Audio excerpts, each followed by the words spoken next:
start off by talking about why the Belville Velodrome is important, what it represents, and why you have chosen to tackle this issue in your portfolio committee.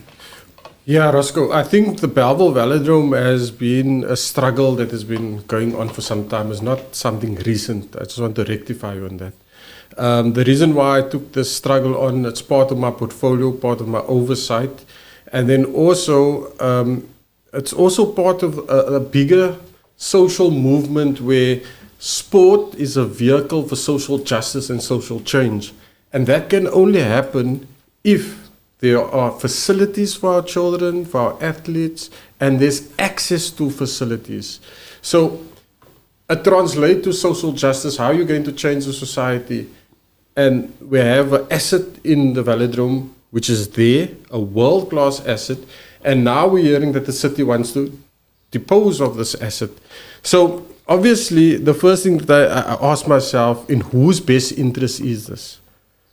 In whose best interest is this? Is it in the residents' best interest to sell it? And then I ask myself, let's ask the difficult questions. Or is it in the city? And who's the city? And who are they looking after if they should sell this facility? So what is it used for at the moment? Or rather, what is it a home to and for? So the velodrome, I'm sure if you're from Cape Town, even if you're not from Cape Town, the velodrome is such an iconic institution in Cape Town that it's being used for many different events. Currently, there's a cycling velodrome, which I'll speak about more as an indoor facility. Adjacent to that, there's an athletics facility. So there's a kind of a precinct of sporting activities in that Bellville area. Now, the velodrome has not only been used for cycling, it has been used for concerts, it has been used for netball, it's been used for gaming, it's been used for many, many other activities. So it's actually a place where people meet. And there's so much to talk about the velodrome. But the one important thing that I want to highlight is that the velodrome, the Bellville Velodrome, the cycling track, is the only one of its kind in the whole of Africa. In Africa. You won't find another velodrome like that in the whole of Africa. So here we're blessed as a city to have a world-class facility that's up to international standard, that can host international events. I also am told while engaging with the cycling fraternity that people actually come from Germany and they come from all over to use this facility as training camps because our climate is good, the facility is world class, and there's also some economic injection that this facility brings. But now, what does the city want to do? They want to sell the property for development, and they're not talking about replacing this world-class facility. That's just one aspect of why it's so wrong with this Belville Velodrome and selling of this whole precinct. So where do our cyclists go to? How do we produce future Olympians? How do we get the children off the streets? How do we promote this healthy living lifestyle that's needed, the social cohesion that we all talk about? But in practice, are we doing what we are saying? Are we creating the opportunities for the community, for the residents, for the youth?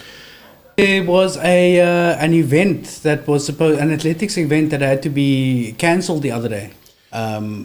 So let's talk about the athletics facility. Yes. So adjacent to the velodrome, there's an athletics facility. Now, why is this athletics facility so important? What does it mean to the people? And here, it's across cultural lines, it's across racial divide. That is such an iconic venue because it's the only facility in the whole of Cape Town that can accommodate the entire school communities. Now, if you're coming from the 60s, 70s, 80s, 90s, 20s, or noughties, whatever they call it, and you were at school, the athletic season and that period from January to March was the most vibrant time of being at school. Everybody looked forward to that period because you're going to go with your school to the athletic stadium. And Belville is the only stadium in the whole of Cape Town that can accommodate entire school communities. We also have the NDBS, which is big. It's the schools in the Bellville areas, 4 schools that compete, but over and above that, it's the gears that comes with it.